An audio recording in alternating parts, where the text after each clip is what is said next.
Bonjour à tous, je vous propose aujourd'hui de suivre une partie des débats autour du projet de loi pour une société de confiance, un texte que le Sénat a examiné la semaine dernière. Je vous propose de suivre en particulier les dispositions relatives aux lieux de culte. Alors vous allez le voir, des mesures sur les lobbies religieux, comme par exemple exclure les associations religieuses du registre des lobbies, sur les dons par SMS au culte, et puis également des mesures sur l'immobilier. L'ensemble du projet de loi, l'ensemble du texte sera soumis cet après-midi à un vote solennel en salle des conférences. Vous allez pouvoir bien sûr le suivre sur notre antenne. Voilà, tout de suite donc direction l'hémicycle pour une partie de l'examen autour de ces débats.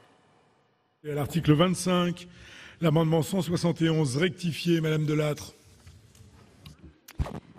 Alors, Monsieur le Président, cet article 25 prévoit deux dispositifs. D'une part, l'extension des dons par SMS aux associations cultuelles, loi 1905, sous le même régime que les organismes faisant appel à la générosité publique.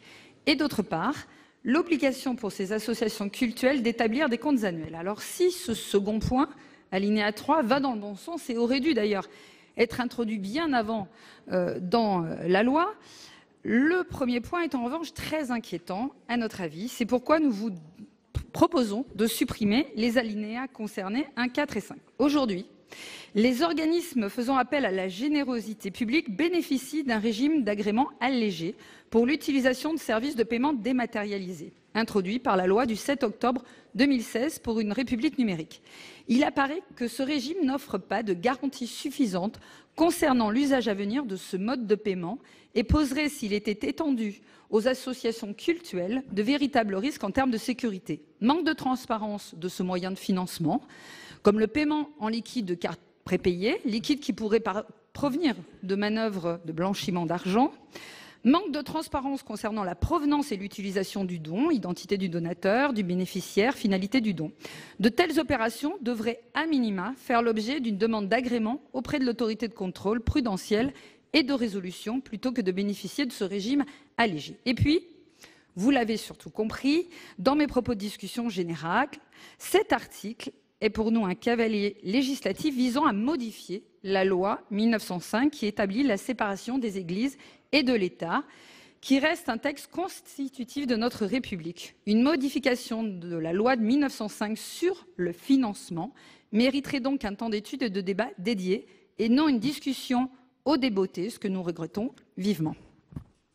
Alors, quel est l'avis de la Commission, Madame la rapporteure? Oui, merci Monsieur le Président. Bon, déjà, au niveau de cet article, touche pas du tout à la laïcité. Je voudrais rassurer les collègues. Absolument pas, absolument pas. On parle d'un mode de paiement. Voilà. C'est une mesure d'égalité de traitement entre différents types d'associations, passant par une modernisation technique du recueil de dons.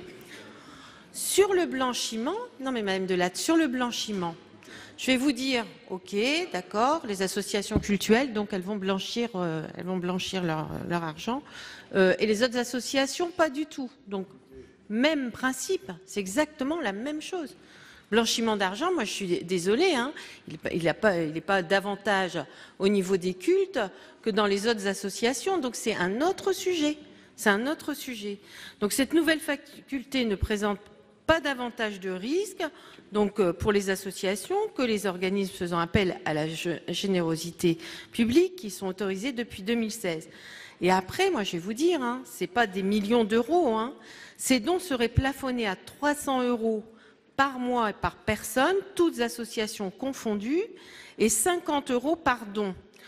Alors, effectivement, Madame Delattre, moi j'ai bien entendu à la commission où vous voyez une énorme machine avec des milliers de personnes qui achèteraient des cartes prépayées pour blanchir de l'argent et le passer par ce biais-là. Enfin, voilà, vous avez beaucoup d'imagination. Je pense que même peut-être que vous allez susciter des vocations, moi je pense. Donc il faut faire attention. Donc je ne vois pas pour quelle raison il faudrait prévoir un régime d'agrément plus strict pour les associations cultuelles que pour les autres. À ce moment-là, il faut faire pareil pour tout le monde. Ce que je suggère au niveau de l'objet de l'amendement, sans toutefois le proposer dans son dispositif, donc c'est un avis défavorable pour votre amendement. Et sincèrement, je pense que de toute façon, les associations cultuelles, elles reçoivent des dons d'autres natures. Donc c'est juste une possibilité plus moderne. Voilà. Quel est l'avis du gouvernement, Monsieur le ministre ? Merci, Monsieur le Président. Comme j'ai eu l'occasion de le dire à Madame Delattre en réponse à son intervention en discussion générale, je partage avec elle cet attachement à la laïcité, attachement viscéral pour ne pas dire radical, à cette belle notion de la laïcité. Et comme je vous le disais aussi, je me reconnais dans une fidélité totale à l'article 1er de notre Constitution et notamment son 7e mot, justement, la laïcité, pour rappeler, le mot laïque plus exactement, pour rappeler combien notre nation doit y être attachée. J'espère pouvoir vous rassurer sur la portée des dispositions qui sont introduites par l'article 25. Le bénéfice du mode simplifié de collecte de dons est ouvert en faveur des associations cultuelles par cet article, selon les mêmes modalités de mise en œuvre et d'encadrement que pour les organismes faisant appel à la générosité publique. Ces modalités constituent de réelles garanties, et en particulier en termes de transparence. Le fournisseur de réseau ou de services de communication électronique doit adresser à l'autorité de contrôle prudentiel et de résolution une déclaration préalable contenant une description des services proposés, ainsi qu'un rapport annuel justifiant du respect des conditions posées aux articles L521-3-1 et L525-6-1 du Code monétaire et financier. À l'instar des organismes faisant appel public à la générosité, les associations cultuelles seront soumises à une obligation de déclaration préalable aux représentants de l'État et de tenue de comptes annuels. Pour pouvoir disposer d'un numéro de SMS, elles devront déposer un dossier selon une procédure établie auprès de l'Association française du multimédia mobile, qui est mandée par les opérateurs de téléphonie mobile pour coordonner l'ouverture du service de dons par SMS. Comme l'a rappelé Madame la rapporteure, les dons sont limités à 50 €, avec un plafond mensuel fixé à 300 € par personne, et tout don supérieur à 5 € doit être confirmé par un second SMS. Suite à l'envoi du ou des SMS, le donateur reçoit un SMS de confirmation du don contenant un certain nombre d'informations et notamment un lien vers les conditions générales d'utilisation du don par SMS édictées par les organismes bénéficiaires. Ce même organisme bénéficiaire devra mettre en place une communication appropriée sur les démarches liées au don par SMS, mais aussi un dispositif permettant l'identification du donateur, la saisie de ses coordonnées pour délivrer des reçus fiscaux et gérer la preuve dématérialisée de l'abonné qui transmet le SMS de confirmation de l'opérateur pour bénéficier du reçu fiscal, ce qui écarte très largement les craintes que vous avez évoquées en matière de financement de telle ou telle activité. La transparence de l'affectation des dons est garantie par l'obligation d'établir des comptes annuels que l'alinéa 2 de l'article 25 du projet de loi prévoit de généraliser, alinéa 3, pardon, pas 2, que vous ne remettez pas en cause par votre amendement.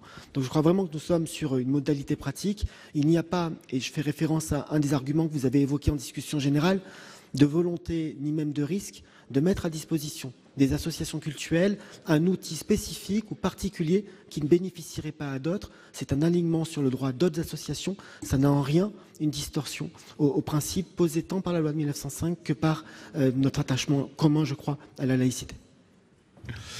Merci, Monsieur le Ministre. Alors, je vais pouvoir mettre au voie... Monsieur Lalonde, pardon. Monsieur le Président, sans mettre en doute les convictions profondes laïques du ministre et les explications de la rapporteure, néanmoins, du moment que dans une loi, on va prévoir quelque chose et qu'on dit cultuel, c'est qu'a priori, ça manquait. C'est qu'on a voulu insister sur un fait particulier. Et d'un autre côté, le fait d'être dans un pays où le principe est la liberté absolue de conscience, c'est-à-dire à chacun des individus de faire un certain nombre de choix. Pourquoi devrait-on mettre en place un système qui permettra à un moment donné, par le fait d'un don, de bénéficier d'une réduction fiscale? Et donc, je voulais simplement dire que la position de Madame Delattre est aussi la nôtre. Alors, Monsieur le Président de la Commission spéciale m'a demandé la parole. Madame Mello me l'a demandé également. Monsieur le Président, comme vous le souhaitez, maintenant, ou alors... Madame Mélot ne souhaite plus s'exprimer. Je vous en prie. Allez-y. Oui, Monsieur le Président, Monsieur le Ministre, il y a du mal à s'y retrouver. Enfin, nous allons soutenir l'amendement de Madame Delattre et voter. Il s'agit bien quand même de la loi de 1905 et de modifier l'article 29. Et ça ne se fait pas quand même comme ça autour, même s'il s'agit d'une loi pour un État au service d'une société de confiance, ça ne se fait pas comme ça. C'est trop grave. Surtout que tout à l'heure, à l'article 38, on va nous demander d'exclure les associations cultuelles de liste d'intérêt général. Donc voilà. Difficile de s'y retrouver et vos arguments, Monsieur le Ministre, n'ont pas convaincu. Alors, Monsieur le Président. Oui, deux petites précisions. D'abord, la première sur l'objet même que je veux rappeler. Il s'agit simplement d'inscrire une modalité pratique dans le Code monétaire et financier. Donc il n'y a pas d'autre objet que celui-ci. Et puis le deuxième, puisque j'entends qu'on a besoin de rappeler, si besoin était, l'attachement de chacune et de chacun ici, il n'y a pas de brevet de laïcité. Je crois que nous avons tous démontré dans le passé, et j'espère qu'on continuera de le faire dans l'avenir, l'attachement sur tous ces bancs à la valeur de la laïcité dans notre République. Donc ne nous trompons pas de débat.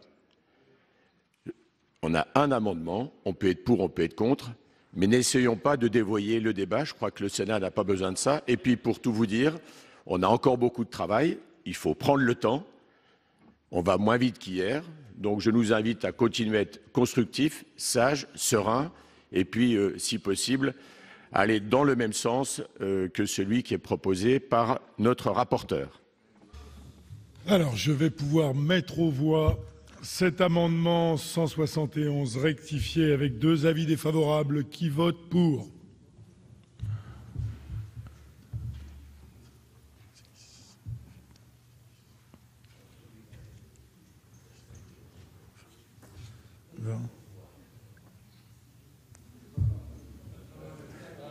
Qui vote contre?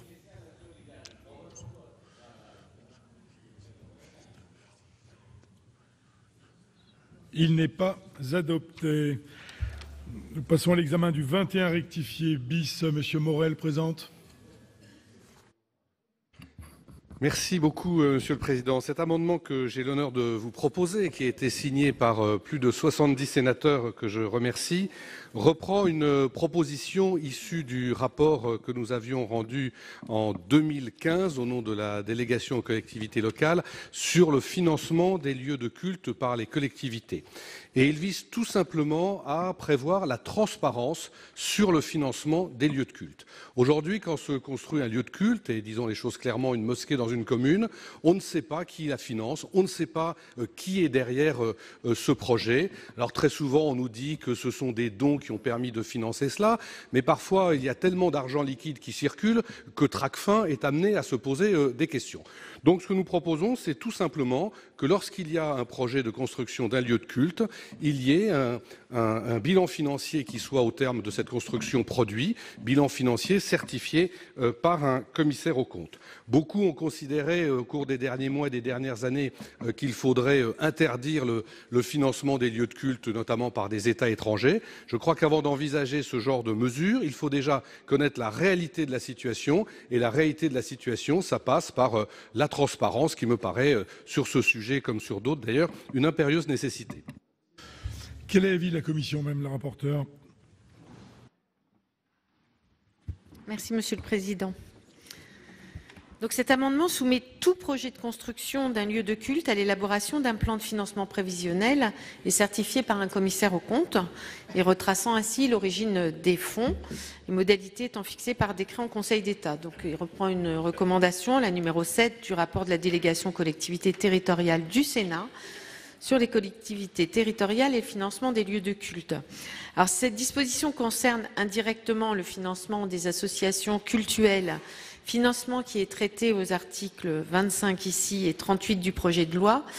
Il s'agit toutefois d'un sujet spécifique sur lequel je n'ai pas pu mener d'audition. Alors je sais par ailleurs qu'il y a une réflexion actuellement en cours au niveau de l'exécutif En conséquence, je souhaite connaître l'avis du gouvernement sur cet amendement. C'est en tout cas ce que la Commission a souhaité. Donc, si on pouvait vous entendre, Monsieur le Ministre, merci. Monsieur le Ministre. Merci, Monsieur le Président. En réponse au Président Moret, Madame la rapporteure l'a dit, une réflexion est actuellement menée sous l'égide du ministère de l'Intérieur sur la question du régime juridique des cultes. La proposition que vous faites et qui est issue d'une recommandation du rapport que vous avez cité aussi est intégrée dans ces réflexions, mais à ce stade et au moment où nous parlons, le travail n'est pas suffisamment avancé pour que nous puissions avoir un avis définitif. La réflexion est en cours, ce n'est pas une manière de l'écarter, bien au contraire, c'est plutôt une demande de retrait de l'amendement en vous garantissant que cette idée est prise en compte par le ministre de l'Intérieur dans le cadre de la réflexion qu'il mène avec les différents cultes sur leur régime juridique. Monsieur Moret, vous avez la parole. Merci, Monsieur le Président. Je suis très étonné d'entendre la rapporteure dire qu'elle n'a pas eu le temps de procéder à des auditions. D'abord parce qu'elle a quand même eu, je pense, le temps de procéder à un certain nombre d'auditions. Je ne vois pas pourquoi elle n'en a pas eu sur ce thème. Et surtout, je ne vois pas quelles auditions sont nécessaires pour savoir s'il faut ou pas de la transparence. C'est quand même assez extraordinaire de dire « j'ai pas idée du fait de savoir si c'est utile ou pas la transparence ». Premier point. Deuxième point, Monsieur le Ministre, vous nous dites, j'ai noté, une réflexion est en cours. Mais Monsieur le Ministre, ça fait 3 ans que les gouvernements successifs nous disent ça. J'ai déposé ce rapport au début de l'année 2015. Et comme l'actualité était quand même un petit peu compliquée, du point de vue notamment des attentats, j'ai mis un petit peu de côté les propositions de ce rapport, parce que je ne voulais pas qu'il y ait d'amalgame entre l'actualité et ce rapport qui était un travail de fond que nous menions depuis 2 ans. On a eu ensuite un débat dans l'hémicycle. Le gouvernement de l'époque a dit « on va engager une réflexion ». Le ministre de l'Intérieur de l'époque a organisé des tables rondes, des réunions. Qu'est-ce qui s'est passé? Rien. Et 3 ans après, pour une mesure aussi simple, aussi évidente que de se dire il faut peut-être savoir comment ces lieux de culte sont financés, tout ce que vous trouvez à me répondre au nom du gouvernement, c'est une réflexion est en cours. Franchement, au bout de 3 ans, continuer à répéter ça en boucle, ça ne me paraît vraiment pas sérieux ni raisonnable, ce genre d'argument. Qui ici peut dire « je suis contre la transparence » ? Qui ici peut dire que ça n'est pas nécessaire de savoir comment sont financés les lieux de culte ? Quand on sait très bien, comme je l'ai dit, que Tracfin s'interroge, quand on sait très bien que quand on connaît les sources de financement, on sait qui est derrière ces lieux de culte avec tout ce que ça peut impliquer en termes de sécurité et de terrorisme, mais enfin, on est pour la transparence ou on est pour l'opacité? C'est ça la vraie question. Donc évidemment, je maintiens cet amendement et j'espère qu'il sera voté. Bon, eh bien, Monsieur Colomba a demandé la parole. Monsieur le Président Bas, après. Simplement pour dire que nous soutiendrons cette proposition de bon sens. Très bien. Le Président Bas a la parole.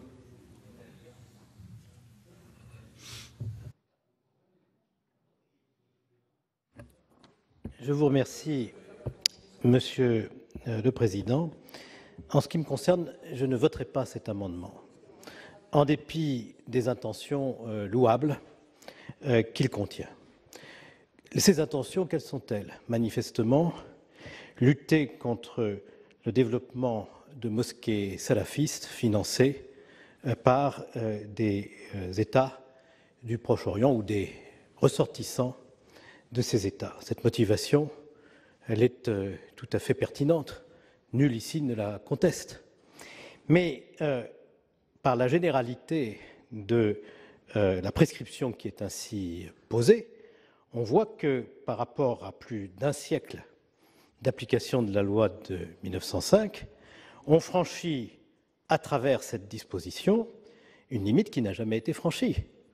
N'oublions pas que nous légiférons non seulement pour les salafistes, et l'auteur, principal auteur de l'amendement, a bien expliqué que c'était sa principale motivation, la lutte contre le terrorisme, mais nous légiférons aussi pour toutes les religions de notre pays, l'islam, la religion juive, la religion protestante, la religion catholique.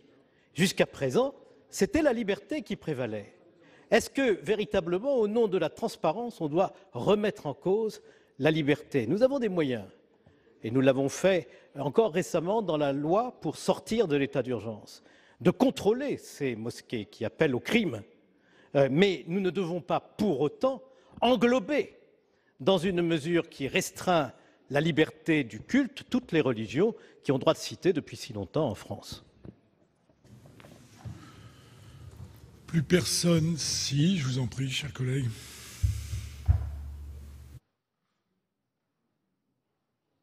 Oui, en entendant le président de la commission des lois, je me demande si j'ai pas bien compris le texte de l'amendement. L'amendement dit « Tout projet de construction par des groupements locaux ou par des associations cultuelles d'édifices répondant à des besoins collectifs de caractère religieux fait l'objet d'un plan de financement prévisionnel mentionnant, dans les conditions fixées par un décret en Conseil d'État, l'origine des fonds est certifiée par un commissaire aux comptes. Point. » Il ne dit pas qu'on va contrôler, voire interdire, voire limiter tel ou tel financement. C'est simplement une question de transparence. Moi, ça me paraît, à notre époque, on exige la transparence pour des budgets bien plus minces que celui de la construction d'un édifice religieux. Ça me paraît tout simplement naturel que de demander ça. Ça devrait d'ailleurs exister avant, sans qu'il y ait besoin d'événements malheureux comme on en a connu depuis 2 ou 3 ans. La parole est à Mme Vérien. Merci Monsieur le Président, Monsieur le Ministre. Oui, je voulais dire, effectivement, rebondir là-dessus. Ça n'interdit pas, ça n'autorise pas. C'est juste pour savoir. Et si demain le Vatican veut financer une église, libre à lui, il n'y a pas de problème. La parole est à Monsieur Durin. Oui, je pense qu'il ne s'agit pas pour nous de sacraliser cet amendement.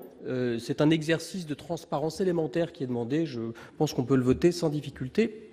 En revanche, le débat qu'on a sur cet article 25 illustre bien quand même les limites du texte sur lequel on est en train de travailler.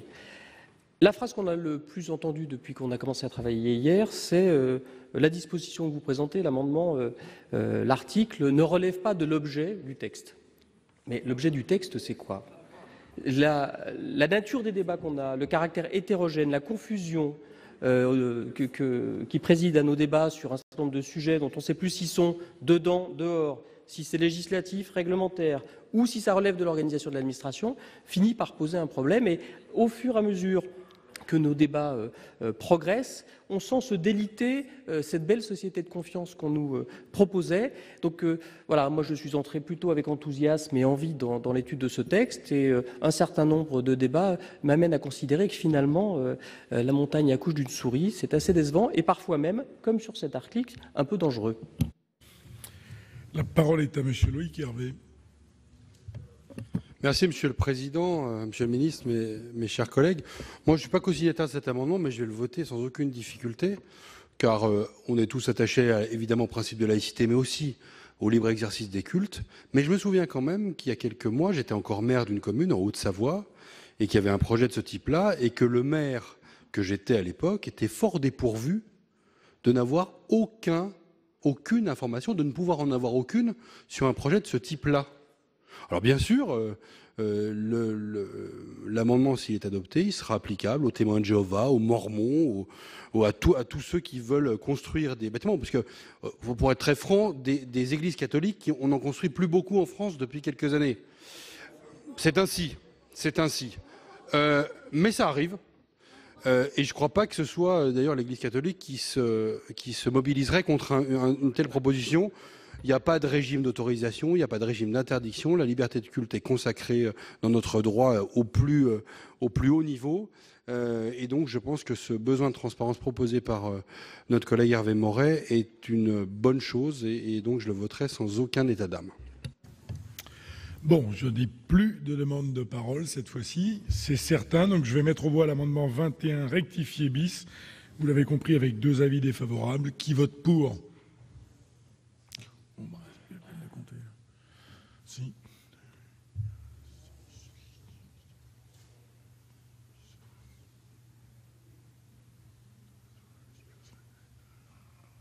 Bon, qui vote contre ? Il est adopté. Je vais mettre aux voix l'article 25. Qui vote pour ? Qui vote pour l'article 25 ? Merci de le manifester. Qui vote contre ? Qui s'abstient ? Il est adopté. Nous passons à l'article 38, l'article 37 étant réservé à la procédure de lecture en commission. Donc l'article 38, la parole... Oui, pardon. Monsieur Husson. Monsieur le Président, avant l'article 38, nous demandons une suspension de séance de 5 minutes pour permettre de réunir la commission.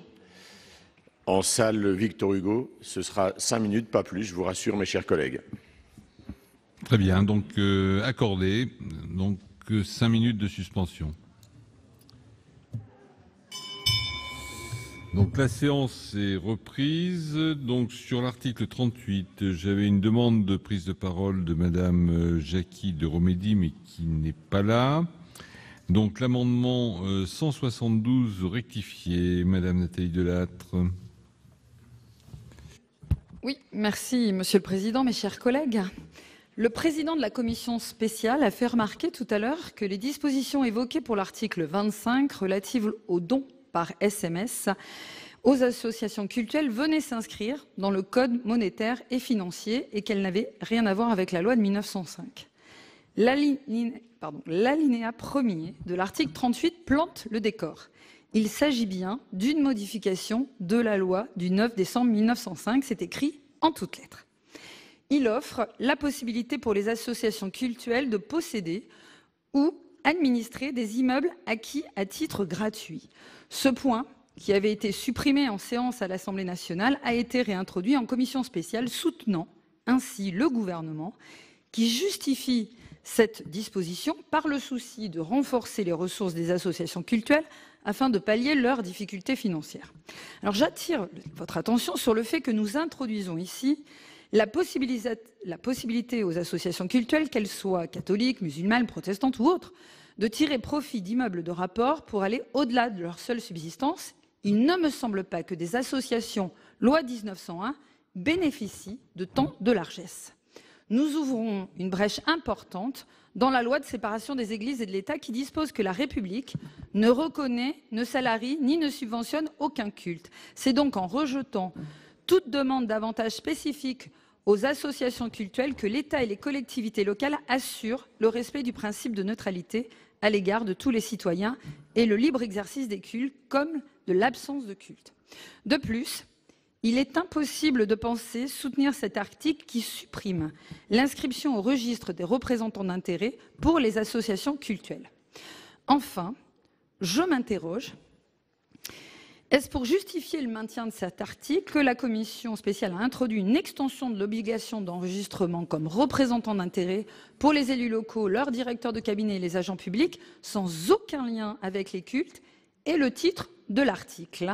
J'espère ne pas m'attirer encore les foudres de la rapporteure, mais nous demandons avec force la suppression de cet article.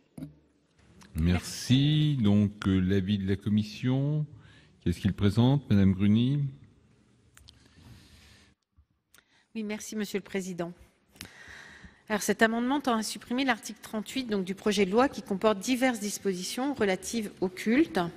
En premier lieu, je ne comprends pas et ne partage pas votre opposition à la mesure tendant à autoriser les associations cultuelles à posséder et administrer un immeuble acquis à titre gratuit. Comme pour le don par SMS, il s'agit de mettre fin à une différence de traitement injustifiée entre associations qui n'existaient pas avant 2014. Sans remettre en cause l'objet exclusivement cultuel de ces associations, prévu par la loi du 9 décembre 1905, concernant la séparation des églises et de l'État, cette mesure permettrait de mettre fin au contournement de la législation actuelle par des libéralités effectuées soit directement auprès de personnes physiques, soit auprès d'associations sous le statut de la loi de 1901, créées dans l'unique objectif de recevoir à titre gratuit des immeubles de rapport et d'en retirer des revenus locatifs. En deuxième lieu, la commission spéciale a souscrit à l'exclusion des associations cultuelles du champ d'application des obligations imposées aux représentants d'intérêt par la loi du 11 octobre 2013 relative à la transparence de la vie publique. Je rappelle qu'elles en étaient déjà partiellement exclues. Cette position s'inscrit dans la continuité de celle exprimée par le Sénat lors de l'examen du projet de loi relatif à la transparence, à la lutte contre la corruption et à la modernisation de la vie économique. Et enfin, en troisième et dernier lieu, l'exclusion des élus locaux et des fonctionnaires concernés du champ du répertoire numérique des représentants d'intérêt, introduit à l'initiative de la commission spéciale, répond au caractère quasi inapplicable de la loi en la matière. L'application de ces dispositions aux élus locaux n'aurait, à mon sens, qu'une faible valeur ajoutée. En effet, l'objectif premier du répertoire numérique est de faire la transparence sur l'influence des représentants d'intérêt sur l'élaboration de la loi et du règlement national, ce que des relations quotidiennes qui se nouent sur les territoires ne sont assurément pas. Cet avis est d'ailleurs partagé par la Haute Autorité pour la transparence de la vie publique, qui m'a alerté sur le sujet, confirmant des inquiétudes déjà exprimées sur son incapacité à faire face à ce surcroît d'activité au 1er juillet 2018. Nous en reparlerons d'ailleurs probablement lors d'un prochain amendement. Donc c'est un avis défavorable. Merci. Monsieur le ministre, l'avis du gouvernement. Merci, Monsieur le Président. Le gouvernement est attaché aux dispositions des articles 25 et 38 telles qu'issues des débats à l'Assemblée nationale. Entre le projet de loi initial et la rédaction adoptée à l'Assemblée nationale, un certain nombre de modifications sont intervenues et auxquelles le gouvernement a apporté son soutien à l'occasion de l'examen du texte en séance. L'obligation de fournir des comptes certifiés qui était prévue à l'article 38 dans la version initiale a été ramenée dans l'article 25 pour accompagner l'ouverture de la possibilité pour les associations cultuelles de bénéficier de dons via la technique du SMS. Et pour ce qui restait de l'article 38, les dispositions permettant aux associations cultuelles de bénéficier des revenus liés à des immeubles de rapport ont été supprimées par l'Assemblée nationale avec le soutien du gouvernement, et les dispositions qui subsistaient de l'article 38 avaient un caractère technique qui nous paraissait tout à fait acceptable. Donc je ne peux pas donner un avis favorable à la suppression totale de l'article que vous proposez par cet amendement, mais je tiens à répéter combien le gouvernement est attaché à la rédaction issue des travaux de l'Assemblée concernant l'article 38, et les amendements qui viennent, qui peuvent être considérés comme des amendements de repli, mais qui ont une portée importante, seront l'occasion pour moi de le confirmer et de l'illustrer. Merci, Monsieur le ministre. Est-ce qu'il y a des explications de vote? Oui, Madame Gruny. Merci, Monsieur le Président. Alors, Monsieur le ministre, moi je suis très étonnée par l'avis du gouvernement, car cette disposition, elle figurait en fait dans le projet de loi initial. Donc comment pouvez-vous raisonnablement justifier ce changement de pied soudain? Par ailleurs, je n'ai pas l'impression que l'exécutif parle d'une seule voix sur cette question. Les différents représentants du gouvernement que j'ai entendus pour préparer le rapport de la commission spéciale m'avaient tous confirmé être favorables au rétablissement du texte initial du gouvernement, ce qui semblait assez logique. Alors, moi, j'espère que vous vous serez mis d'accord au sein du gouvernement en vue de la commission mixte paritaire dont le ministre Darmanin nous avait dit d'ailleurs souhaiter qu'elle fût conclusive. Donc, je reste sur la même position, c'est-à-dire un avis défavorable. Oui, Monsieur le ministre. Pour qu'il n'y ait pas d'ambiguïté, Monsieur le Président, Madame la rapporteure, vous avez raison. Ces dispositions figuraient dans le projet de loi tel que déposé sur le bureau de l'Assemblée nationale. Les discussions entre le gouvernement et les parlementaires, les membres de l'Assemblée nationale ont amené le gouvernement à revoir sa position et, comme je l'ai indiqué, à accompagner les initiatives parlementaires pour aboutir à la rédaction telle qu'elle est issue des travaux de l'Assemblée nationale. Merci. Est-ce qu'il y a d'autres explications de vote?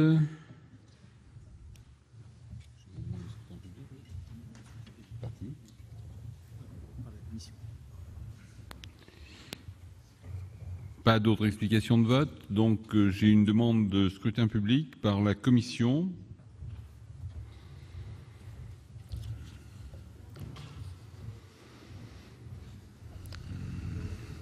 Alors, c'est un scrutin public sur l'amendement 172 rectifié. L'avis de la Commission est défavorable. L'avis du gouvernement est défavorable. Donc, il va être procédé au scrutin public dans les conditions fixées par l'article 56 du règlement. Bien, sur l'amendement 172 rectifié, compte tenu de l'ensemble des délégations de vote accordées par les sénateurs aux groupes politiques et notifiées à la présidence, nombre de votants 344, nombre de suffrages exprimés 344, pour l'adoption 113, contre 231. Donc, le Sénat n'a pas adopté cet amendement. Les amendements suivants, qui sont des amendements en discussion commune, 2 amendements, Madame Nathalie Delattre, toujours.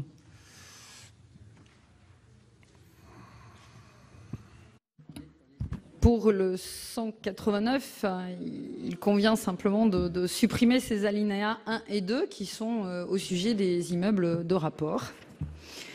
Est-ce que je commente le deuxième ?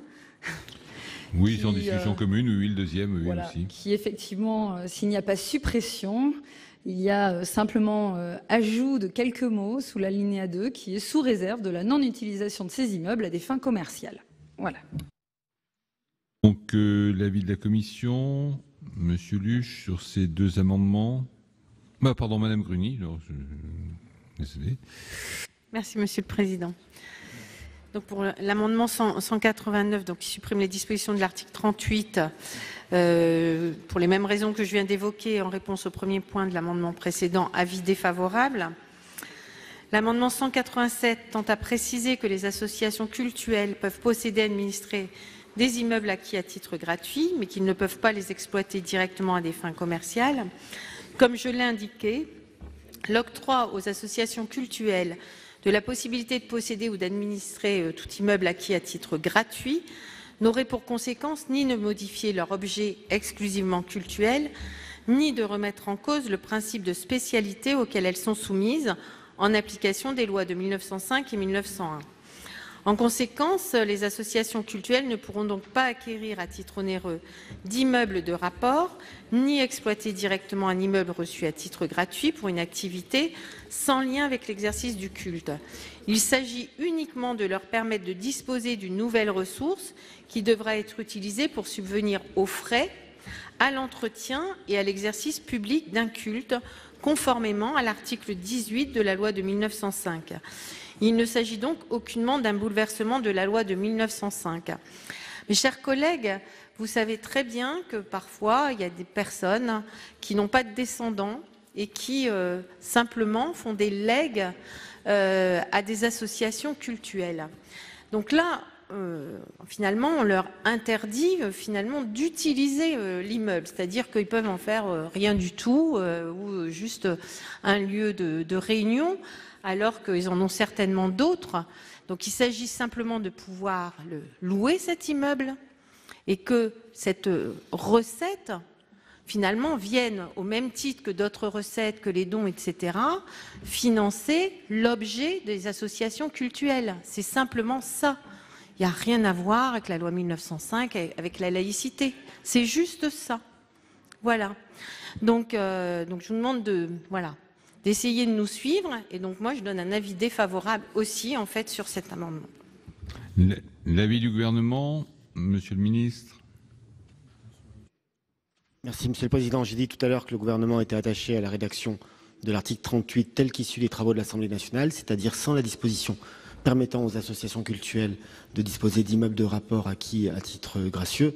Je considère par ailleurs, et Madame la rapporteure me pardonnera, qu'il y a un lien avec la loi 1905 et les conditions de financement du culte, y compris sur les aspects parfois qui pourraient être en tout cas lucratifs. Donc l'avis est favorable à l'amendement de Madame Delattre. Merci. Donc en explication de vote, Monsieur Richard. Oui, Monsieur le Président, il me semble qu'un élément est absent des observations de Madame la rapporteure. C'est qu'en effet, à travers cette disposition, on franchit la limite du caractère non lucratif de l'activité de l'association. Enfin, d'une certaine façon, d'ailleurs, Madame la rapporteure le reconnaît, puisqu'elle parle bien de recettes, c'est-à-dire d'un profit en réalité. Donc, au regard de l'argumentation qui était celle de Madame Delattre, c'est-à-dire la différenciation entre les associations de la loi de 1900 et celles de la loi de 1905, là, il y a une différenciation que nous avons du mal à accepter, qui consiste à dire que, à l'écart de leur objet, certaines de ces associations peuvent réaliser des plus-values, des profits d'exploitation d'un bien qui leur a été légué, alors que d'autres ne pourraient pas le faire en respectant leur caractère non lucratif. Donc c'est vraiment un choix discutable. Je veux bien entendre que le gouvernement a hésité avant de prendre sa position, mais il me semble vraiment qu'en termes de principe, il y a bien une différenciation et elle peut choquer. Merci. Monsieur Durin. Il est 23h50. Nous sommes dans un texte dont j'ai eu l'occasion de dire tout à l'heure qu'il était quand même assez général, pour ne pas dire attrape-tout. Qu'on puisse traiter de la question de la loi de 1905 à la faveur de ce type de texte me paraît quand même un petit peu gros, inadapté, choquant, malvenu. Alors on peut nous expliquer que c'est une question périphérique, c'est quand même la loi de 1905. La question religieuse, elle est posée à tous les étages de notre vie sociale. Elle pose des problèmes inconsidérables à l'échelle planétaire. Donc on s'amuse ou qu'on prenne le risque d'aller toucher à cette loi sur ce texte dans ces termes-là me paraît totalement déplacé. Merci. Monsieur Mouillet. Oui, juste une petite, Monsieur le Président, juste une petite précision d'ordre plutôt comptable que sur l'aspect de la loi de 1905, simplement pour dire que l'appréciation de le caractère lucratif ne se fait pas objet par objet, mais sur l'ensemble de l'activité de l'association. Et donc à partir de là, c'est bien au regard du résultat global qu'on peut justifier des choses et pas objet par objet, donc c'est un point de différenciation. Merci. Est-ce que j'ai d'autres explications de vote sur ce sujet? Madame Gruny, oui. Merci, Monsieur le Président. Bon, moi, je voudrais quand même rappeler que c'était le texte du gouvernement. On ne l'a pas inventé. D'accord? Sinon, on n'aurait pas pu le mettre, puisque ça aurait été considéré comme un cavalier. Donc, c'était quand même le texte du gouvernement qui est revenu pour des raisons un peu occultes, finalement. Pas les cultes, mais c'est occulte. Donc, voilà. Je voudrais dire à mon collègue aussi que ce n'est pas fait à des fins commerciales, puisque ce sera utilisé dans l'objet de l'association cultuelle. Et sincèrement, de toute façon, oui, certainement. Mais je vais vous dire, c'est pas grave. Actuellement, comment ils font? Ben, elles créent des associations, loi 1901, ou des fondations. Et finalement, ça crée un déséquilibre entre les différentes associations cultuelles. Donc là, c'était juste pour apporter une réponse, finalement, de transparence. Parce qu'un jour, il faut aussi dire, alors on parle toujours de transparence, mais finalement, quand on veut le mettre en place, il y a toujours des questions. Et moi, je vais vous dire, pourquoi est-ce que ça suscite en fait énormément de débats? C'est juste parce que c'est culte, c'est juste parce qu'on aborde la loi 1905 et qu'on a peur d'aborder ça. C'est vraiment un jour, il faut vraiment mettre les choses au clair, il faut aborder ces sujets de manière, je dirais, naturelle et dans la tolérance. Merci. Monsieur Détraigne. Oui, je ne suis pas sûr de bien comprendre le débat. Est-ce qu'il s'agit, oui ou non, de modifier la loi de 1905? Si c'est ça, je ne trouve pas que ça soit bien le moment. En fin de soirée, sans qu'il y ait eu de préparation, sans que ça ait été évoqué avec les personnes concernées, je trouve que c'est un peu cavalier. Enfin, c'est mon sentiment. Oui, Madame Delattre, explication de vote. Oui, nous modifions l'article 19 de la loi de 1905. Donc oui, il s'agit de toucher à la loi de 1905. Et effectivement, je ne suis pas d'accord avec Madame la rapporteure, ce n'est pas neutre. C'est un débat que nous aurions voulu à part entière. Nous n'avons pas peur de le tenir, je peux vous le dire, parce que si vous avez été aussi virulente auprès de moi, ça veut dire qu'effectivement, je n'ai pas peur de le tenir. J'aurais simplement voulu le tenir dans un autre cadre, qui ne soit pas dans un projet, comme on l'a dit, fourre-tout, attrape-tout, etc., mais à part entière de cette loi de 1905 qui est très moderne, qui peut évoluer. Nous ne sommes pas contre l'évolution, mais pas dans ces conditions-là. Merci. Est-ce que Monsieur Colomba La loi de 1905 prévoit un article spécial sur les legs, quel type de legs, enfin, etc., c'est bien que c'est un problème qui s'est posé. Et là, par ce biais-là, et qui prévoit donc que c'est gratuit, enfin, etc. Bon, il n'y a pas de profits qui sont tirés de ces legs. Là, ça revient à contourner. Pourquoi la loi de 1905 se serait préoccupée de cette question, si ce n'était pas précisément pour s'assurer qu'il n'y a pas un mésusage des legs qui pourront être faits. Donc, je ne vois pas pourquoi, au détour, effectivement, d'un texte polysémique qui s'occupe de plein de choses, enfin, etc., on touche à ce problème. Enfin, Bon, moi, j'ai l'impression que on ne sait pas où on est, quoi. Attendez, Monsieur le Président, avant de vous donner la parole, je voudrais vous signaler qu'il était minuit et que je vous propose de prolonger notre séance afin d'aller plus avant et peut-être de terminer, parce qu'après cette discussion, il restera une dizaine d'articles, si tout le monde est d'accord pour cette prolongation. Monsieur le Président de la Commission spéciale. Oui, je vous demande juste de reprendre le rapport. En fait, le texte dont on débat à cet instant est exactement mot pour mot le texte déposé par le gouvernement initial, page 690. Donc les choses sont suffisamment claires. Je crois qu'il ne faut pas tourner autour du pot. Ça fait l'objet d'une adoption en commission. Il nous reste maintenant à nous prononcer, je dirais, sereinement et démocratiquement. Monsieur le ministre.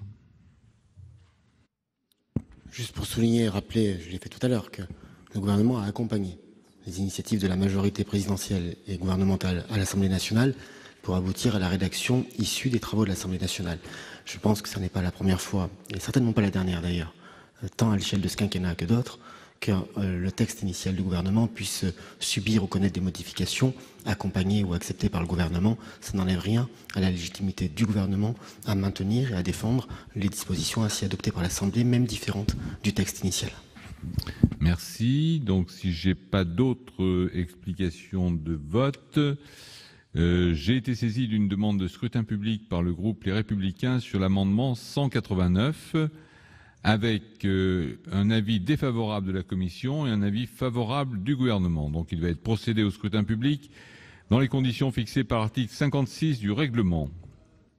Donc, voici le résultat du scrutin numéro 70 sur l'amendement numéro 189 rectifié compte tenu de l'ensemble des délégations de vote accordées par les sénateurs aux groupes politiques et notifiées à la présidence.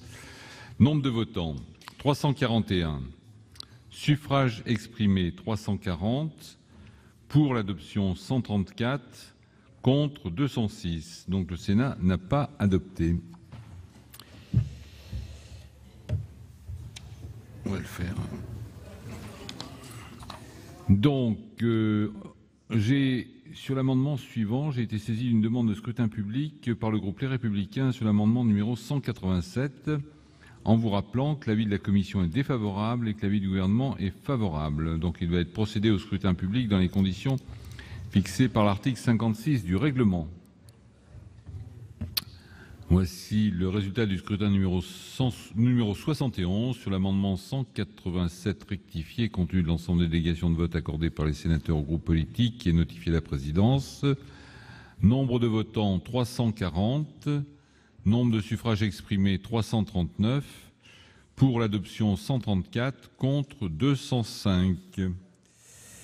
Donc les amendements 189 rectifiés et 187 rectifiés n'ont pas été adoptés. Nous passons à l'amendement 68 rectifié. Monsieur Durin.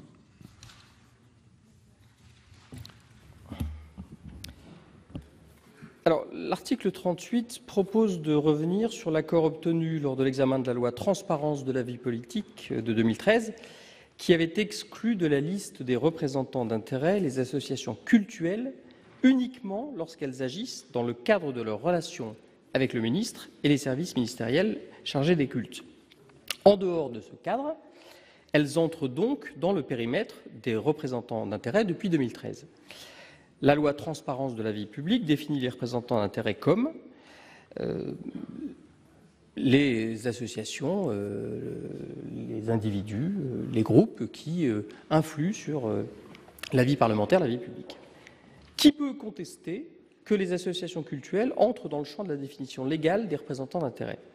Toute personne morale qui a pour activité d'influer sur la décision publique, notamment sur le contenu d'une loi ou d'un acte réglementaire, en entrant en communication avec un membre du gouvernement ou un parlementaire. Les lois sur le mariage pour tous ou en faveur des malades et des personnes en fin de vie peuvent témoigner que les associations cultuelles pèsent dans le débat public, sollicitent les parlementaires par l'envoi de pétitions ou d'amendements, interviennent dans le processus de la décision politique. La future révision sur les lois bioéthiques en fera sans nul doute une nouvelle fois la démonstration. Cette intervention dans le débat public n'est pas contestable en soi. Chacun peut intervenir dans le débat public et les associations cultuelles, pas moins que les autres.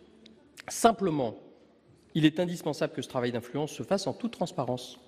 Les associations cultuelles agissent, au regard de la loi, comme des représentants d'intérêts. Répondre de cette catégorie et des obligations déontologiques qui en découlent ne constitue pas une sanction. C'est la garantie d'une plus grande transparence dans le processus de décision publique. Ce n'est donc ni infamant, ni déshonorant. Concrètement, qu'exige-t-on d'elles ?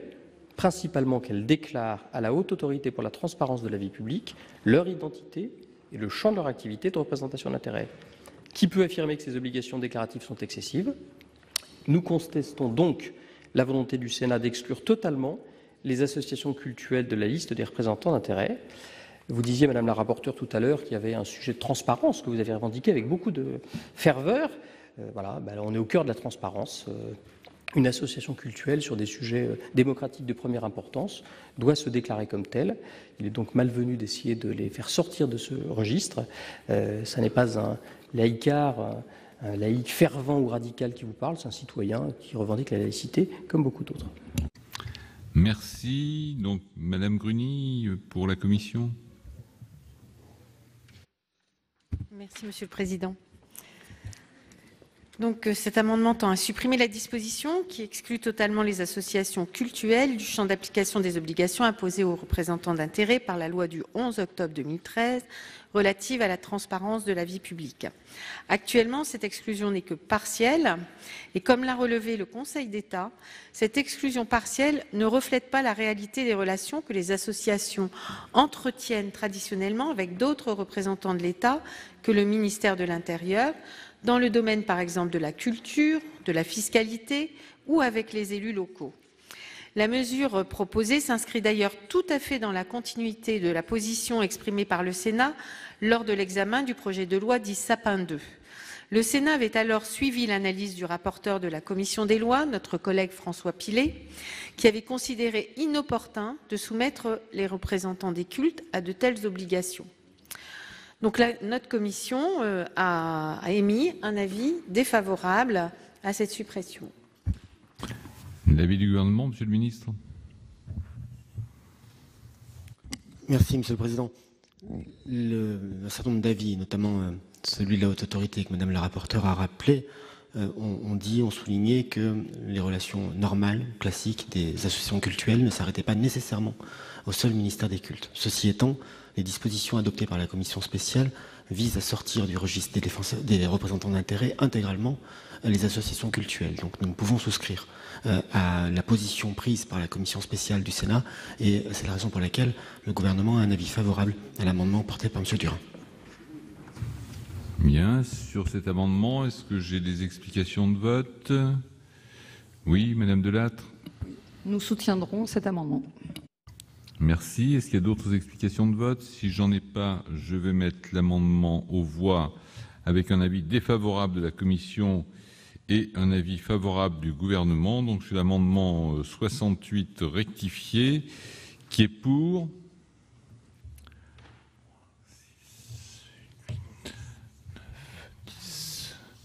Qui est contre? L'amendement n'est pas adopté.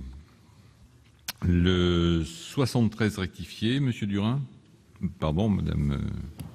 Oui, Monsieur le Président, Monsieur le Ministre, chers collègues, la Commission spéciale du Sénat a restreint le champ d'application des règles relatives à la transparence des rapports entre les représentants d'intérêts et les pouvoirs publics. Encore une fois, ce détricotage des lois relatives à la transparence de la vie publique est totalement antinomique avec l'objectif poursuivi par ce texte. La commission spéciale a soustrait les élus locaux du champ des personnes avec lesquelles les représentants entrent en communication au motif que trop d'élus seraient concernés. Rappelons tout de même que la loi de 2013 a retenu les seuls conseillers régionaux, départementaux, maires d'une commune de plus de 20 000 habitants et adjoints au maire d'une commune de plus de 100 000 habitants, ainsi que les membres des cabinets de ces autorités territoriales. La Commission invoque le caractère trop ambitieux du dispositif. Certes, le chantier est conséquent, mais il est déjà engagés. Il s'agirait donc d'un très mauvais signal, une autre fois, d'y renoncer au moment même où les registres des représentants d'intérêts est en train de se mettre en place. Cette phase de mise en place suscite naturellement des interrogations dont on peut raisonnablement espérer qu'elles s'atténueront rapidement lorsque le dispositif aura atteint son rythme de croisière. Certaines collectivités ont déjà commencé à anticiper cette extension en mettant en place des initiatives de transparence des agendas des élus, par exemple. Le rôle du législateur n'est pas de stopper cette dynamique, mais de l'encourager en étant à l'écoute des collectivités. C'est pourquoi, plutôt que de renoncer au principe d'une transparence des actions de représentants d'intérêts au niveau des collectivités territoriales, nous proposons un temps supplémentaire pour la mise en place de cette extension et nous proposons de reporter le dispositif à 2021 de sorte qu'il s'applique à compter des prochains scrutins locaux, municipaux, départementaux et régionaux qui sont devant nous. Merci. Donc l'avis de la Commission, Madame Gruny. Oui, merci Monsieur le Président. Donc cet amendement tend à reporter de 2018 à 2021 l'inclusion des responsables publics locaux, des fonctionnaires concernés dans le champ d'application du répertoire numérique des représentants d'intérêt prévu par la loi dite Sapin 2, alors que nous avons supprimé cette inclusion en commission spéciale. Le simple report de la mesure est totalement insuffisant. Il ne ferait que décaler dans le temps des difficultés qui sont bien identifiées. Le président de la Haute Autorité pour la transparence de la vie publique, que j'ai entendu à sa demande, m'a confirmé les craintes qu'il avait déjà émises lors de l'examen du projet de loi Sapin 2. En l'état actuel, la loi semble inapplicable. Aujourd'hui, le répertoire numérique des représentants d'intérêt encadre les relations de 11 000 responsables nationaux. Et ce nombre serait porté à plus de 19 000 avec les responsables publics locaux et les fonctionnaires. Ce répertoire numérique aurait ainsi le champ d'application le plus large au monde. L'extension de ces dispositions aux élus locaux n'aurait en plus qu'une faible valeur ajoutée. Je rappelle que l'objectif premier du répertoire numérique est de faire la transparence sur l'influence des représentants d'intérêt sur l'élaboration de la loi et du règlement national, et non sur les nombreuses relations quotidiennes qui se nouent dans les territoires. Au final, cette extension conduirait à amoindrir fortement les capacités de la Haute Autorité pour la transparence de la vie publique, à assurer un contrôle effectif des personnes inscrites et des informations qui sont déclarées. Elle, qui ne dispose que de 50 emplois pour assurer l'ensemble de ses missions, ce n'est pas, je crois, l'objectif que recherche le législateur. Donc c'est un avis défavorable. Merci. L'avis du gouvernement, Monsieur le Ministre. Merci, Monsieur le Président. Le gouvernement est attaché aux équilibres de la loi de 2013. Et d'ailleurs, la question qui est traitée par à la fois les dispositions adoptées par la commission spéciale et à contrario l'amendement proposé par Monsieur Durin et Madame Meunier avait été posée à l'occasion de la préparation de la loi Sapin 2 en 2016. Et l'avis du Conseil d'État avait préconisé de maintenir les dispositions de la loi de 2013. C'est la raison pour laquelle, une des raisons pour lesquelles, le gouvernement souhaite le maintien des dispositions de la loi 2013, souscrit à l'idée d'un report d'application pour que la HTVP ait le temps de s'organiser, et ça nous amène à donner un avis favorable à l'amendement. Je vous remercie. Est-ce qu'il y a des explications de vote? Monsieur Colomba. Déjà, lorsque nous avions discuté de la loi initiale, moi j'ai toujours été très étonné qu'on mette sur le même plan des représentants d'intérêts pécuniaires, enfin, etc., et puis les élus locaux. Cette confusion entre les rôles me paraît complètement, enfin, absolument irrecevable. Alors je sais bien que c'est dans la loi, hein, je sais bien que c'est ce qui a été voté, enfin, etc., mais c'est éminemment contestable. Donc, sur ce plan-là, on suivra la commission. Bien, merci. Pas d'autres explications de vote, donc je vais mettre aux voix l'amendement 73 rectifié avec un avis défavorable de la Commission, un avis favorable du gouvernement, qui est pour, qui est contre, donc il n'est pas abstention, donc il n'est pas adopté. Je mets aux voix l'article 38, sur l'article 38, qui est pour l'article 38, qui est contre, Donc l'article 38 est adopté.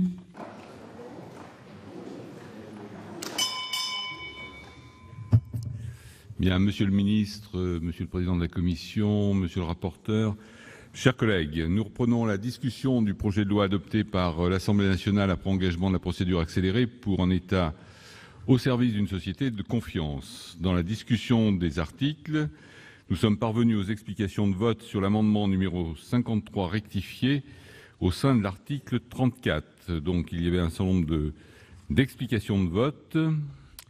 Et donc, je donne la parole à Monsieur Houllegatte. Merci, Monsieur le Président, Monsieur le Ministre, chers collègues. Donc, il me semble extrêmement cocasse, au moment où le mot « confiance » semble le seul dénominateur commun à l'ensemble des dispositions de ce projet de loi très hétéroclite, que le gouvernement nous propose, par cet amendement, de renier la parole de l'État et les engagements qui ont été légalement pris auprès des lauréats des appels d'offres, destinés donc à doter la France de ses premières éoliennes posées en mer et à ouvrir ainsi, ne nous le cachons pas, des négociations sous la contrainte. Cela fait déjà 6 ans que les premiers lots ont été attribués et il semblait que nous étions arrivés au bout d'un long parcours semé d'embûches. Les industriels, les énergéticiens ont investi, les collectivités locales ont également beaucoup investi, elles ont aménagé des terre-pleins, accompagné la construction d'usines, des plans de formation ont été mis en place et même les premiers recrutements sont en cours, notamment à Cherbourg. La filière française a donc été initiée et son développement est en cours. Alors qu'il faut créer de la dynamique et donner de la visibilité, tout semble remis en cause. Cet amendement crée de la défiance, jette le trouble et envoie un signal néfaste à l'ensemble des acteurs qui s'impliquent depuis de longues années au service du mix énergétique. De plus, il décrédibilise l'État. Certes, le modèle économique d'aujourd'hui n'est plus celui d'hier, mais à l'image, et on l'a cité tout à l'heure, de ce qui s'est passé dans le photovoltaïque. Il y a 10 ans, laissons aux prochains appels d'offres le soin de bénéficier des gains de productivité qui auront été d'ici là effectués. Donc je voterai contre cet amendement. Merci. La parole est maintenant à Monsieur Mouillet. Non, Monsieur Mouillet, donc passe son tour. Monsieur Dantec. Oui, merci Monsieur le Président. On comprend que quand des projets ont un peu tardé à se mettre en place, on ait la tentation de les abandonner. Et même dans certains cas, ce n'est pas injustifié. Mais dans le cas présent, on peut quand même se poser beaucoup de questions. Imaginons, c'est un pur cas d'école, que, par exemple, effectivement, parce que le prix de l'éolien offshore baisse, ça c'est un fait, il doit être de l'ordre de 60 € aujourd'hui, que les Anglais qui nous ont acheté sur un contrat de 60 ans de l'électricité d'origine EPR pour à peu près 120 € le mégawatt se disent, et la Cour des comptes anglaise est féroce sur le contrat EPR, disent « Ah ben non, finalement c'est beaucoup trop cher, on arrête ». J'imagine la réaction du gouvernement français. C'est quand même exactement la même chose que vous proposez sur l'éolien offshore. Du jour au lendemain, parce que c'est trop cher, on se propose d'arrêter. Il est évident, et il me semblait, mais on est dans un monde où les choses évoluent rapidement, vous étiez plutôt un gouvernement d'essence libérale qui considérait que le droit des affaires, les contrats dans la durée, et on est même sur une loi sur le contrat de confiance, ça devait se respecter. Et là, poum, du jour au lendemain, on remet en cause ce qui a déjà été conclu dans le cadre de ces appels d'offres. Bon. On peut faire beaucoup de déclarations. On peut rappeler, ça a été fait juste avant moi, que les Espagnols ont joué à ça. Les Espagnols ont joué à ça. Ils ont perdu 5 ans sur l'installation de tout leur parc et ils ont mis à terre la totalité de leur filière. Donc je veux bien que le gouvernement français remette en cause aussi une filière déjà très installée, dans l'estuaire de la Loire notamment avec GE et ses turbines, et mettre donc sur le carreau des centaines d'emplois, des milliers d'emplois comme ça a été fait sur le photovoltaïque, mais ça ne semblerait pas de bonne politique. Les exploitants, ceux qui ont gagné ces appels d'offres, sont parfaitement conscients que les prix ont baissé depuis. Ils ont fait des propositions de partage des bénéfices. Ces propositions étaient sur la table du gouvernement et, de ce qu'on lit dans la presse, sur la table de l'Élysée. Donc moi, ma question, Monsieur le Ministre, elle est très précise. Pourquoi avez-vous refusé leurs propositions? Soyez précis dans votre réponse. On n'est pas que sur des déclarations de principe. Il y a eu des propositions des exploitants de partage des bénéfices que le gouvernement a refusées. On a besoin, nous, représentation parlementaire, de savoir pourquoi. Merci. Donc la parole est maintenant à Monsieur Rapin. Oui, Monsieur le Président, Monsieur le Ministre, mes chers collègues, tout en préambule, vous dire que je suis très favorable au développement des énergies marines renouvelables et que j'aime beaucoup mes amis du groupe, mais que je risque d'avoir un propos décalé par rapport à la position majoritaire de mon groupe. C'est bien simple, Monsieur le Ministre, parce que j'ai peut-être une vision différente. Je n'ai pas entendu parler au cours de ces débats ni de planification maritime, ni de reconnaissance des organismes tels les conseils maritimes de façade, ni d'implantation de parcs éoliens un peu volés, notamment au sein de parcs marins. Et je souhaitais vous dire que cet amendement place de nouveau le dossier de l'éolien offshore en eau trouble, en mettant en plus un lacet étrangleur autour du dôme de notre institution sénatoriale. Si je n'ai pas raison, ce que je peux accepter, expliquez-moi pourquoi l'amendement déposé à l'Assemblée nationale par un député LR, moins dur que le vôtre, n'a pas été adopté après rejet du gouvernement. Et il aurait pu être adopté et faire l'objet d'un travail et d'une discussion qui était beaucoup plus prononcée qu'un amendement, je dirais, presque cavalier. Il ressurgit brutalement au Sénat, créant de fait de l'émoi dans la filière chez les industriels, bien sûr, chez les élus qui soutiennent des projets dans leur territoire, et je les comprends et je le respecte entièrement, et à contrario, il crée des espoirs chez ceux qui ne souhaitent pas voir ce genre d'équipement à proximité de leurs côtes, car ils croient aujourd'hui qu'avec cette modification législative, on pourrait voir s'arrêter l'avancée de projets chez eux. Total, si le Sénat vote cet amendement, il prend la filière et certaines régions en pleine face. Et s'il le rejette, il endossera les milliards d'euros d'économies qui ne seraient pas faites dès lors que les négociations ne seraient pas possibles. La ficelle est grosse, Monsieur le Ministre. Au regard de cela, et je sais que ceux qui ont vécu l'épisode de Notre-Dame-des-Landes dans un aspect inverse me comprendront, et pour respecter, en tant que sénateur du Pas-de-Calais, la décision démocratique qui a concerné le parc marin des Trois Estuaires, rejetant la création d'un parc éolien en son sein, je voterai cet amendement, pas par conviction, mais parce que, comme ceux qui ont de l'espoir, je pourrais imaginer que le projet passé en force puisse être non pas abrogé, mais corrigé. Merci. La parole est à Madame Ferré.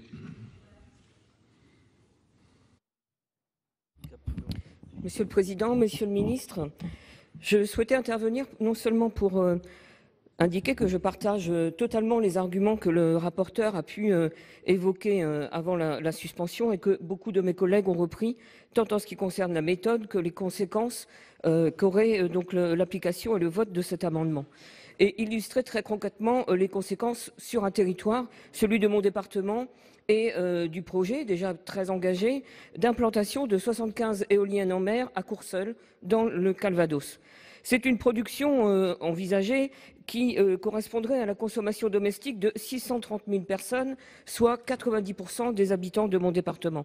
Ce sont 200 emplois qui, pendant le chantier d'assemblage des éoliennes et d'installation en mer, seront véritablement, je dirais, indispensables à notre territoire. Et ce seront plus de 100 emplois pendant 25 ans sur le port de Caen-Ouistreham pour assurer la maintenance de ces éoliennes. Toutes les collectivités se sont mobilisées pour que ce projet et que ces implantations puissent être réalisées dans notre département.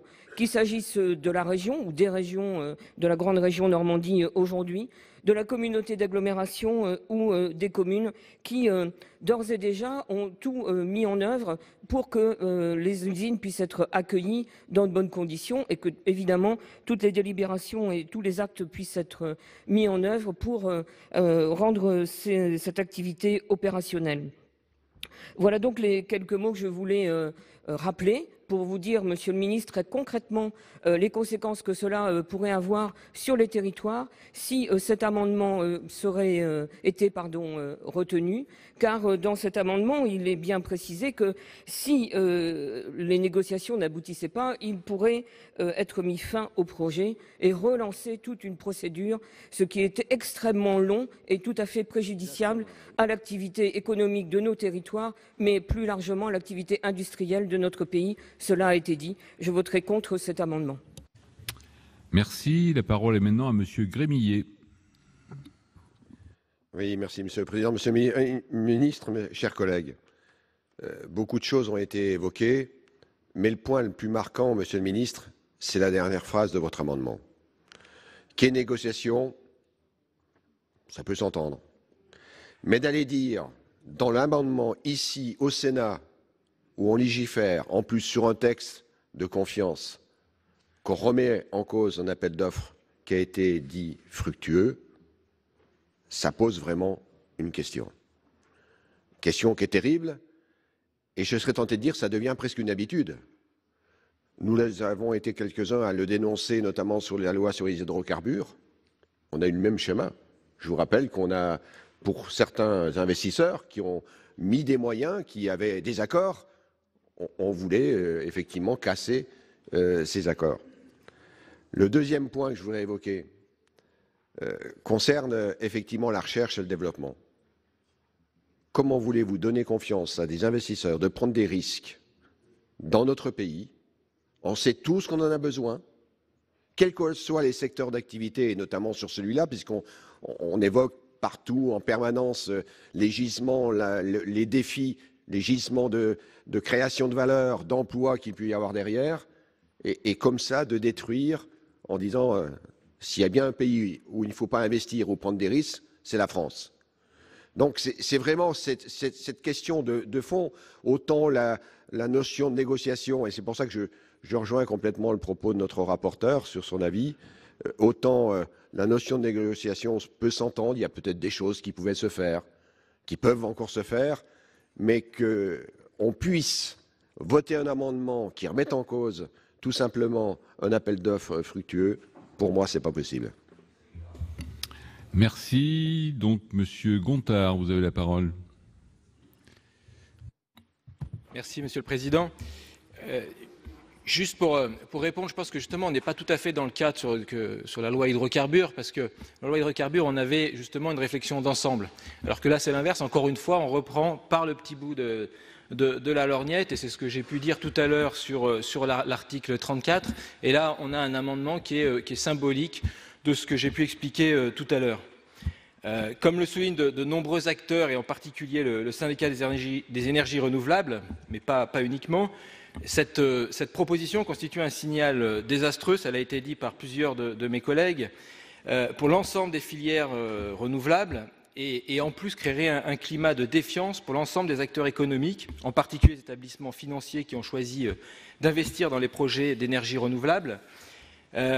Donc si nous souscrivons bien sûr à la nécessité de préserver les finances de l'État, encore une fois, nous ne pouvons que déplorer la méthode qui est mise en place, car la remise en cause pure et simple des projets existants fragiliserait durablement la filière industrielle française. Donc il y a vraiment nécessité d'une vraie stabilité juridique, et donc je ne pense pas que cette loi soit vraiment, enfin cette proposition d'amendement soit vraiment souhaitable. Et donc bien sûr nous voterons contre, et je pense qu'on est très loin de la confiance. Merci. Monsieur Retailleau, vous avez la parole. Bien sûr, pour remercier le rapporteur pour son avis éclairé. Pour dire que, bien sûr, je ne voterai pas son amendement, comme la très grande majorité de mon groupe.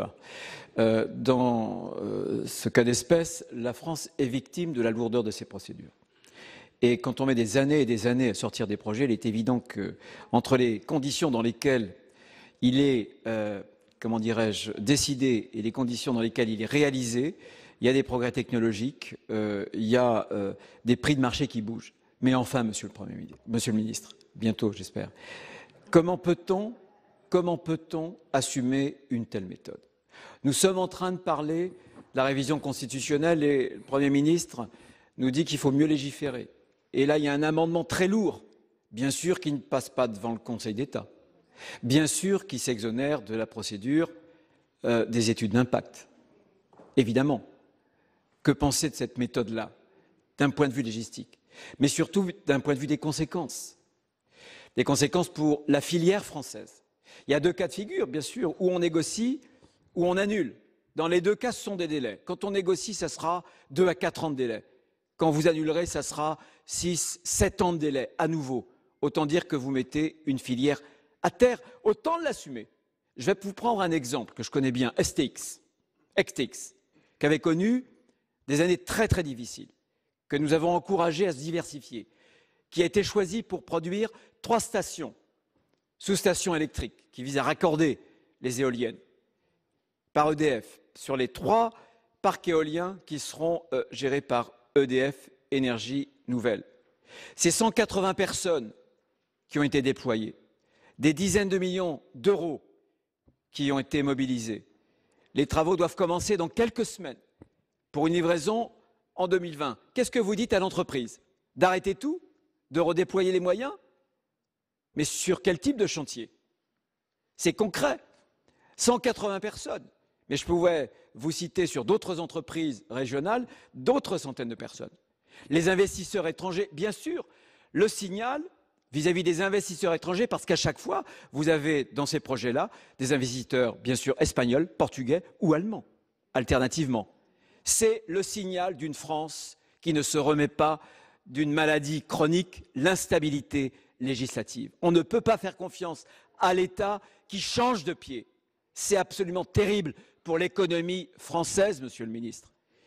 Pour les régions, nous avons tous beaucoup investi, les 3 présidents de région, de l'Ouest, de Bretagne, de Normandie, de ma région, ont fait une lettre, bien sûr, pour dire que ce sont des dizaines et des centaines de millions d'euros, parfois avec les départements, pour remanier les infrastructures portuaires.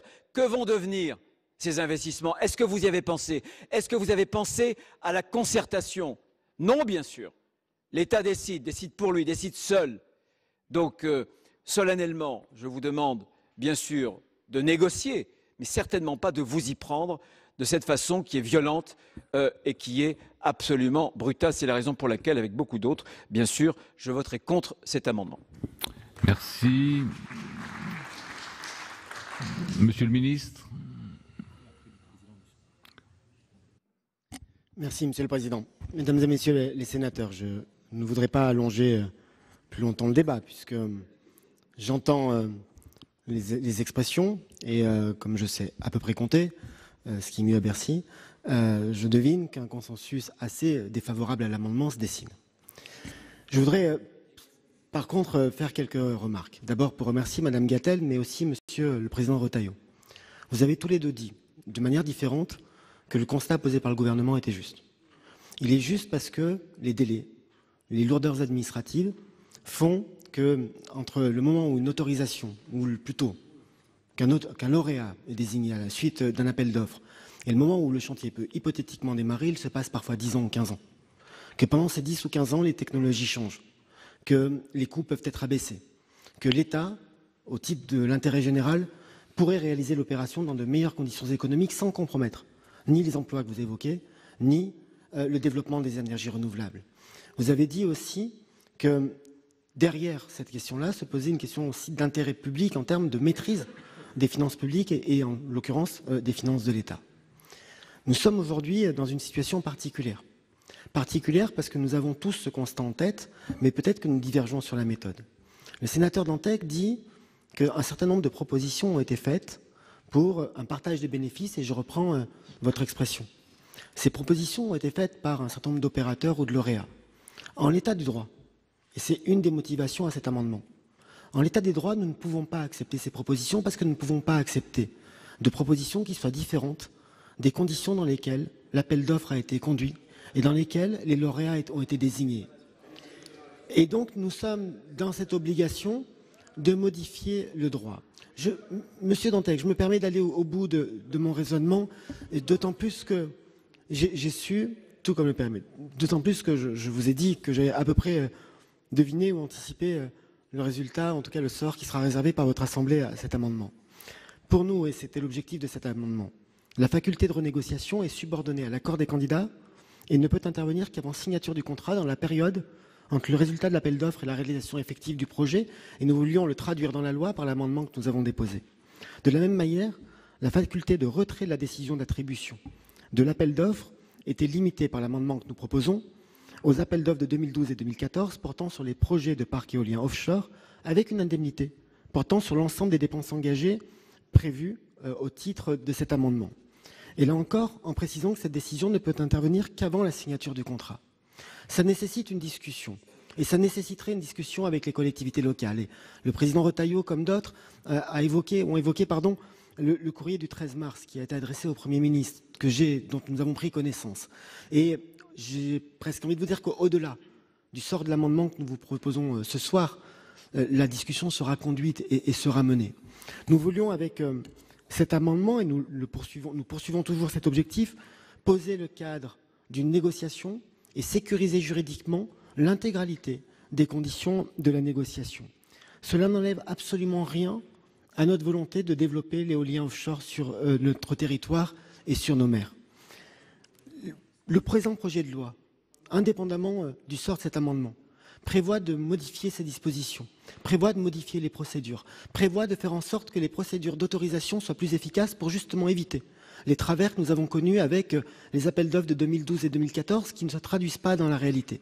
Et donc nous prenons l'engagement, et c'est un objectif, je crois, partagé sur le fond de cet article que nous sommes en train de discuter, l'article 34, de modifier les procédures pour ne plus avoir à connaître ce type de situation. Je vous demande simplement, au-delà du vote qui sera le vôtre, de comprendre, ou en tout cas d'entendre, que la volonté du gouvernement était à la fois d'appliquer, peut-être de manière rétroactive, ces nouvelles procédures aux appels d'offres qui ont été menés, de réaliser une économie plutôt de bonne aloi pour les finances publiques du fait de l'évolution des technologies et de sécuriser juridiquement les conditions dans lesquelles nous pourrions mener une négociation sur la base des propositions qui ont été faites. Nous voulons continuer, indépendamment de tout cela, à développer l'éolien offshore. Nous avons en tête la situation particulière de certains territoires de notre pays, et notamment la Bretagne, qui, cela a été rappelé, connaît un véritable problème d'approvisionnement en énergie, connaît un problème de production que nous devons sécuriser, et les nouvelles procédures que nous voulons mettre en place ont aussi cet objectif que de favoriser le développement et l'émergence de solutions nouvelles, de favoriser l'implantation de parcs éoliens offshore dans des conditions juridiques et réglementaires différentes. Je le répète, indépendamment du sort que vous réserverez ce soir à cet amendement, ça reste l'objectif que poursuit le gouvernement. Pour le reste, je ne peux que prendre acte des déclarations qui ont été faites par les uns et les autres sur l'amendement que nous présentons. Je remercie par avance M. Rapin pour son soutien qui, peut-être sera-t-il marginal, mais en tout cas n'en est pas moins apprécié. Merci. Merci, Monsieur le Ministre. Monsieur le Président de la Commission spéciale. Oui, Monsieur le Président, Monsieur le Ministre, mes chers collègues. D'abord, en tant que Président de la Commission spéciale, Monsieur le Ministre, et je souhaite en tous les cas vous faire part d'un message à partager avec le gouvernement, parce que ça a été dit, ce n'est pas la première fois. On peut tout accepter, mais quand on veut travailler en bonne intelligence avec le Parlement, quand on travaille pour un État au service d'une société de confiance, eh bien la première chose, on respecte le Parlement et on donne des gages de confiance. Mais très honnêtement, ne même pas prévenir, moi je vais vous dire, je n'ai pas besoin d'Internet, on en a parlé tout à l'heure, j'ai découvert dans la presse samedi matin le dépôt en catimini le vendredi soir par le gouvernement. Ce n'est pas une mauvaise manière, c'est une forme de mépris. Et les Français, ils n'aiment pas être méprisés, ni vous ni moi. Donc je demande au gouvernement de respecter les élus, quels qu'ils soient, dans toutes les assemblées.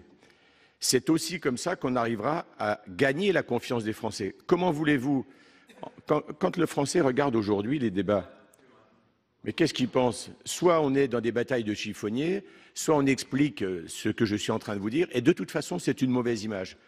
Même pour moi, j'en ai conscience. Et en tant qu'élu et président de cette commission, je ne peux pas accepter cette méthode. J'ai entendu ensuite tout ce que vous avez dit, et je partage sur l'ambition de négocier. Mais on n'amène pas, je le redis, un amendement, alors de manière en catimini, de cette importance, voilà, comme un cavalier. On fait très simplement.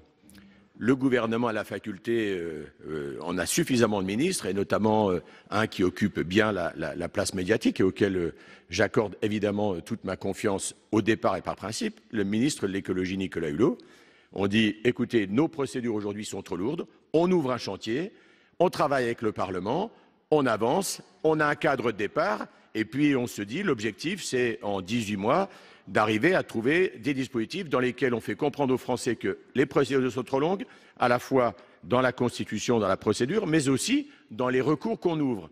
Et là, dans ce cas-là, on s'inscrit dans les pas de la COP21 et de l'écologie, je le redis, qui doit être une écologie dynamique, au service de l'économie, au service du développement du territoire, et non pas une économie une écologie qui serait par trop punitive, par la fiscalité ou par les procédures. De la simplicité, de la fluidité, et au service de la France. C'est tout ce qu'on vous demande, mais c'est peut-être aujourd'hui encore de trop.